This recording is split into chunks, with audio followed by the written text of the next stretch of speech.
ETF index mutual funds నేర్చుకుని stock మార్కెట్లో రాణించాలనుకుంటున్నారా? వెంటనే ఈ నెంబర్కి కాల్ చేయండి. నమస్తే, welcome back to Suman TV. Present మనతో పాటు ఉన్నారు family counsellor, motivational speaker, public speaker Rajani Ramma గారు. నమస్తే మ్యామ్. నమస్తే నవీన. మీరు ఈ మధ్యన ఒక ఆవిడ నా దగ్గరికి వచ్చి కొంచెం షేర్ చేసుకుంది. అంటే ఈ మాటలు ఏంటంటే వైఫ్ అండ్ హస్బెండే, భర్త చాలా మంచోడు, చాలా బాగా చూసుకుంటాడు, ప్రేమగా ఉన్న దాంట్లోనే హ్యాపీగా ఉన్నారు, బాగున్నారు. సో వైఫ్ ఈ మధ్యన కొంచెం ఏంటంటే చేంజ్ అయింది. తను కూడా ఏంటంటే ఇక పిల్లలు, పని ఒత్తిడి ఉండడము, ఇంకా రిలాక్సేషన్ కోసం కొంచెం బయటికి వెళ్ళడం, అక్కడిక్కడికి వెళ్ళడం. హస్బెండ్ ఏంటంటే ఎక్కడికి వెళ్తున్నావు అని, నాకు కొంచెం రిలాక్సేషన్ కోసం వెళ్తున్నాను, మైండ్ కొంచెం డిస్టర్బ్గా ఉంది, బయటికి వెళ్ళి వస్తా. మీరంటే ఫ్రెండ్స్కి వెళ్తారు కాబట్టి జెంట్స్కి చాలా ఉంటాయి యావిగేషన్స్, ఫ్రెండ్స్ ఉంటారు, మనకు ఉన్నా మనం వెళ్ళలేం కదా మేడం. అందుకు వెళ్తున్నానంటే, లేదు ఈ మధ్య నువ్వు బాగా వెళ్తున్నావు, బయటికి తిరుగుతున్నావు, ఇట్లా వెళ్ళడం చూస్తున్నాను, అది ఇదని అంటుంటే తిరిగి డౌట్స్ అనమాట. ఏంటి ఇలా అడుగుతున్నారు కొత్తగా, వెళ్తే తప్ప, నన్ను అనుమానిస్తున్నారా, లేదంటే నేను ఎక్కువ ఫ్రీడమ్ తీసేసుకున్నాను అనుకుంటున్నారా, అదే బాధ్యతగానే అడుగుతున్నారా, జాగ్రత్తగా అడుగుతున్నారా అనేది సవాలక్ష ప్రశ్నలు వచ్చేస్తున్నాయి ఇక్కడ వైఫ్కి. దీన్ని ఎలా తీసుకోవచ్చు అంటారు? కొత్తగా అన్నారు కదా మీరు. కొత్తగా అంటే అప్పటి వరకు జరగని సంఘటన ఆమె బయటకు వెళ్ళడం అనేది. అప్పటి వరకు ఆవిడ వెళ్ళలేదు కాబట్టి అతను ఆ మాటలు అనవలసిన అవసరం రాలేదు కాబట్టి మంచోడు. ఇంకొకటి ఏంటంటే అడిగాడు కాబట్టి ఇప్పుడు ఆవిడ బాధపడిపోతుంది. అంత మంచిగా ఉంటాడు, నేను బయటకు వెళ్తే ఎందుకు ఇలా అన్నాడు అంటే అప్పటి వరకు అతనికి అవసరం పడలేదు ఆ క్యారెక్టర్ని బయటకు తీయడానికి. అంటే దీన్ని కంప్లీట్గా బ్యాడ్గా కూడా నేను చెప్పలేను. భార్య అనేది ఎప్పుడూ ఇంట్లో ఉండాలి, ఏ వేళలో నేను వచ్చినా తలుపు తీయాలి, నేను ఏ వేళలో వెళ్ళినా తలుపు వేసుకుని ఇంట్లో ఉండాలి, ఇంట్లో పనులు చూసుకుంటూ సమయానికి వండి పెడుతూ, భర్త రాగానే భోజనం పెడుతూ, పిల్లలు ఉంటే పిల్లల్ని చూసుకుంటూ ఇలా గడపాలి. అంతవరకు చాలా మంచివాడు. ఏది కావాలన్నా కూరగాయలు తెస్తాడు, లేకపోతే తీసుకెళ్తాడు, గ్రాసరీస్ తీసుకొస్తాడు, అన్నీ తీసుకొస్తాడు అన్నీ. ఇంకా కొంతమంది ఉన్నారు, ఒక సినిమా ఉండదు, ఒక షికారు ఉండదు, ఏముండదు, ఆ కూరగాయల మార్కెట్లకి ఆ సరుకులు తీసుకురావడానికి పెళ్ళాన్ని బయటికి తీసుకెళ్తారు. ఈ పిచ్చి మోహాలు పాపం అమ్మాయిలు ఏమనుకుంటా, అబ్బో నాకు కావాల్సి నన్నే తీసుకెళ్ళుకుంటాడు. అక్కడ మాత్రం స్వాతంత్రం ఉంటుంది కొంతమందికి, ఇంకెక్కడా ఉండదు. ఇంకే విషయంలోనన్నా తను చేయి పెట్టి చెప్తానంటే నీకేం తెలియదు, నోరు మూసుకుని పో అంటాడు. ఆ విషయం అప్పుడు కొత్తగా రైజ్ అయ్యే వరకు మంచోడే. ఆ రోజు ఆ క్వశ్చన్ అతను అడిగాడు అంటే ఈమెలో మళ్ళీ క్వశ్చన్స్ బయలుదేరుతాయి. ఇప్పుడు బయటికి వెళ్ళే విషయం కూడా అలాగే జరిగింది. ఏంటంటే ఇందులో భార్య మీద అనుమానం అని కాదు, ఒకవేళ కొంతమందిలో ఆ కార్నర్ కూడా ఉంటే ఉండొచ్చు. అంటే అనుమానం అని క్లారిటీ కాదు మేడం, తిరిగి డౌట్స్ జనరల్గా అనేకం వస్తాయి. జనరల్గా ఏంటంటే ఇప్పుడు నేను ఫస్ట్ చెప్పాను, ఎప్పుడు వచ్చినా ఇంట్లో కనిపించాలి, అంతే కదా. అంటే హస్బెండ్ వచ్చే టయానికి వైఫ్ ఇంట్లో ఉండాలి. ఎందుకు అబ్బో ఏదో పెద్ద బ్రహ్మాండాన్ని ఎత్తి పెట్టొచ్చాను, నన్ను రిసీవ్ చేసుకోవటానికి, నా పడ్డ కష్టాన్ని అంతటిని చూడడానికి ఇంట్లో లేదేంటి? అమ్మో ఇలా అంటే ఇప్పుడు మగవాళ్ళకి కోపం వచ్చేస్తుందేమో, కామెంట్స్ పెడతారేమో మనకి. లేరా అంటారా చెప్పండి, నేను అందరిని అనట్లేదు, కొంతమంది ఉన్నారా లేరా, ఉన్నవాళ్ళు ఉన్నామని కామెంట్ పెట్టండి, లేని వాళ్ళు నేను కాదు అని కామెంట్ పెట్టండి, నో ప్రాబ్లం. ఓకే, ఇది నేను జరిగినవే, చూసినవే, తెలిసినవే నేను మాట్లాడతానని చాలాసార్లు చెప్పాను, ఇప్పుడు మళ్ళీ చెప్తున్నాను. మరి అలాంటప్పుడు ఈ రూపాన్ని, ఈ కష్టాన్ని, ఈ అలసటని చుట్టానికి అవి లేదు ఇంట్లో. అందుకని ఎక్కడికి వెళ్ళావు నువ్వు అంటాడనమాట ఇంట్లో లేకపోతే.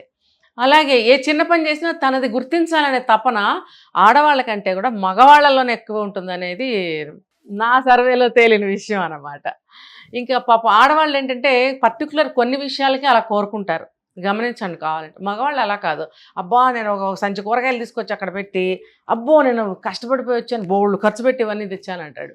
అలాగే ఇంకోటి ఏదైనా చేసిన అలా ప్రతి చోట గుర్తింపు కోరుకుంటాడు. కనీసం ఒక చీర కట్టుకున్నప్పుడు, మంచిగా రెడీ అయినప్పుడు భర్త చూడాలని కోరుకోకూడదు మళ్ళీ కొంతమంది మగాళ్ళ దృష్టిలో. సో ఇవి అంటే ఇవి పైపైన మాట్లాడేస్తే ఇవన్నీ రావు నవీన, ఇవి ఒరిజినల్స్ చెప్తున్నాను కాబట్టి ఇవన్నీ వస్తాయి అన్నమాట. ఇక్కడ విషయం ఏంటంటే మేడం, తను నాకు చెప్పినప్పుడు అని నాకు తెలుసు ఆ హస్బెండ్ గురించి, అవతల వ్యక్తి గురించి నాకు కూడా తెలుసు, ఈమె గురించి నాకు తెలుసు. అతను చాలా మంచివాడు, చాలా అంటే మంచి వ్యక్తి, ఏమీ భార్యను కొట్టే వ్యక్తి కాదు, తిట్టే వ్యక్తి కాదు. కానీ జస్ట్ ఆమె ఏంటంటే ఈ మధ్యన అలా బయటకు వెళ్ళడం, కొంచెం రిలాక్సేషన్ కోసం అటు ఇటు అందరిని చూస్తున్నారు కదా, వాళ్ళని వీళ్ళు చూసినప్పుడు వీళ్ళకి అనిపిస్తుంది, అబ్బా నేను కూడా ఎందుకు ఇలా ఉండలేకపోతున్నాను, ఎప్పుడు ఎందుకు ఇంట్లోనే ఉంటాను అనే ఫీలింగ్ వస్తుంది కదా. అప్పుడు రావడము తను ఎలా, అప్పుడు తను అది కూడా ఆలోచిస్తారు ఏంటంటే, నన్ను ఏం అనర్లే, నేను ఎక్కడికి వెళ్ళేదాన్ని కాదు కదా, గమ్ము నన్ను ఏమంటాడులే అని అనుకునే ఆవిడ ఇలా అడగడంతో ఒక్కసారి ఇక్కడ చాలా ఏమంటారు తెలియని, ఇంకా అది ఏమనుకోవాలి అసలు. ఆడవాళ్ళు కాసేపన్నా బయటికి రావాలండి, ఇంట్లోనే ఉండకూడదు. అంటే బయటికి రావాలి అంటే నా ఉద్దేశం పిచ్చి పిచ్చి చేష్టలు, పిచ్చి పిచ్చి స్నేహాలు చేయటం కోసం నేను చెప్పట్లా. జస్ట్ కాసేపు ఇంట్లో నుంచి బయటకు వచ్చి గుమ్మంలో కాసేపు తిరగడము, ఇద్దరితో ముగ్గురితో మాట్లాడటము, అట్లీస్ట్ అనమాట. అంటే తను మరీ ప్రపంచాన్ని మూసేసుకోకూడదు, ముయ్యకూడదు. కొంతమంది భర్తలు ఏం చేస్తారంటే నేను చెప్పినట్టు ఉంటారు, తర్వాత ప్రేమగా ఉన్నట్టే ఉంటారు, కానీ అసలు విషయం దగ్గరికి వచ్చేటప్పటికి చేతులు ఎత్తేస్తారు. ఏ డబ్బో ఎంతో ప్రేమ, ఇప్పుడు మీరు చెప్పారు ఏమనుకోలే, ఎంతో ప్రేమగా ఉంటాడు కదా, ఏమనుకోలే అని తన మనసులో కోరిక ఏదన్నా బయట పెట్టింది అనుకోండి, ఒక రింగు కొనుక్కోవాలా లేదా మంచి చీర కొనుక్కోవాలా అందనుకోండి, అక్కడ అతన్ని అసలు మంచితనం ఏంటో బయటకు వస్తుంది. నిజంగా మంచోడైతే ఆ డబ్బులు ఉన్నప్పుడు కొనిపెడతానులేనో లేకపోతే ఉంటే పద వెళ్దామనో అంటాడు. లేదనుకోండి అక్కడ బయటపడుతుంది అతను మంచితనం ఏంటనేది. అంటే ఆమె ఆ రోజు అడిగే వరకు అతను మంచోడే, అడిగితే అతను ఎటువంటి మంచోడు అనేది బయటపడుతుంది. అంతేగాని అతన్ని ఖచ్చితంగా మంచోడు అని అనుకోవాలి. ఇంకో కేటగిరీ ఉంటుంది తెలుసా, మంచిగా బిహేవ్ చేయాలి, అన్నీ నీకు ఏది లోటు లేకుండా చూస్తున్నాను అని చెప్పి చూద్దామని అనిపిస్తుంది కానీ తీరా సమయం వచ్చేటప్పటికి మనసు ఒప్పుకోదు. అయ్యో అనేసానే కానీ నా మనసు ఒప్పుకోవట్లేదే. ఇంకొకటి ఉంటుంది జలసి, భార్యల పట్ల జలసీగా ఉండే మొగుళ్ళు ఎంతమంది అండి. భార్య నలుగురితో మాట్లాడితే కుళ్ళు, భార్య కొంచెం ఏదన్నా ఒక బయట ఏదన్నా అందమైన భార్య ఉంటేనేమో లేదు, అందంగా ఉండక్కర్లేదు. అబ్బే నలుగురు వచ్చి మీ మిస్సెస్ మొన్న ఫలానా ఏదో చాలా బ్రహ్మాండంగా అని అన్నారనుకోండి, అద్దు నలుగురిలో పడిపోయింది, మంచి పేరు వచ్చేసింది, అమ్మో నేను చెడ్డవాడిని, నేను కూడా తెచ్చేసుకోవాలి ఆ పేరు.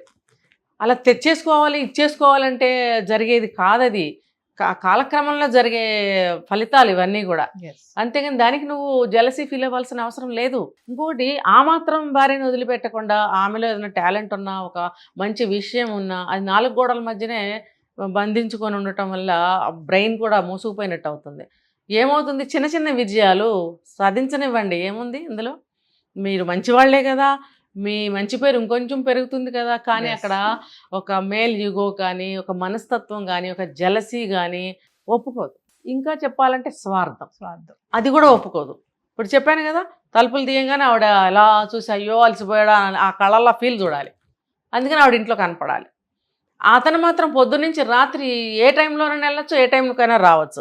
అదేమని అడిగితే నాకు పనులు ఉండవా, నేనే ఊరికే తిరిగాను అనుకుంటున్నావా, నేనేమైనా ఖాళీగా ఉన్నాను అనుకున్నావా, నీలాగా ఆ చివరం ఇంకోటి పెడతాడనమాట.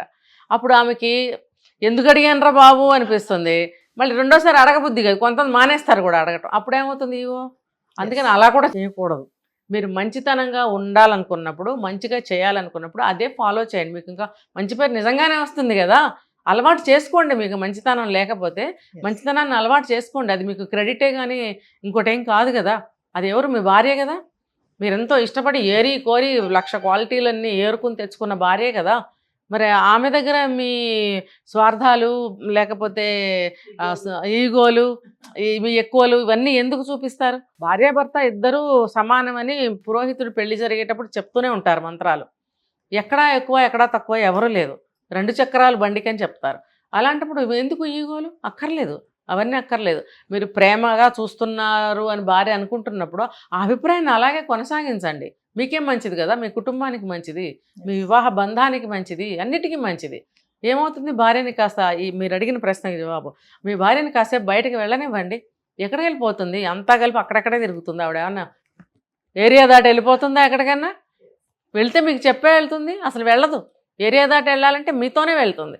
తను తిరిగేది ఎక్కడ, కాలినడకన అక్కడక్కడే తిరుగుతుంది. తిరగనివ్వండి, 4 ఫ్రెండ్స్ ఉండనివ్వండి. 4 ఫ్రెండ్స్తో మాట్లాడినందువల్ల తన తప్పులేంటో కూడా తెలుస్తాయి, అవతల వాళ్ళ దగ్గర ఉన్న తప్పులేంటో తెలుస్తాయి. తప్పులు ఉన్న వాళ్ళతో స్నేహం తనేమో అనుకుంటుంది. తనకెందుకు ఆ అవకాశాన్ని మీరు ఇవ్వటం లేదు, అది తెలుసుకోవాలి. Thank you.